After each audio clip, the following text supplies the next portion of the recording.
فرض کریں ایک آدمی میرے پاس آتا ہے اور وہ مجھ سے کہتا ہے کہ آپ کے پاس یہ گاڑی موجود ہے، یہ گاڑی آپ مجھے بیچ دیں۔ میں اس سے کہتا ہوں کہ اس کی 20 لاکھ روپے قیمت ہے، 20 لاکھ کی گاڑی میں آپ کو دینے کے لیے تیار ہوں۔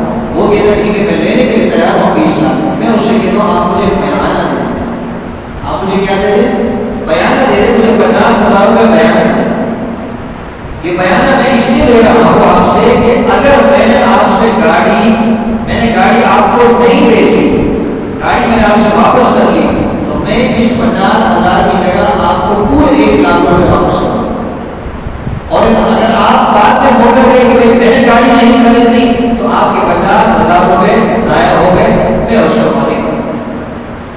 علماء فرماتے ہیں یہ ناجائز ہے، یہ اس طرح کا معاملہ کرنا درست نہیں۔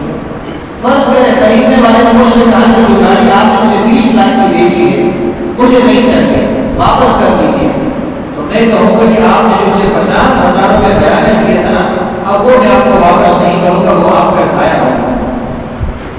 سوال یہ ہے کہ یہ 50,000 روپے میں نے مجھ سے کس چیز کے عوض میں لیے؟ آپ کہیں گے کہ جرمانہ لیا ہے، تو جرمانہ اس طرح لینا جائز ہے؟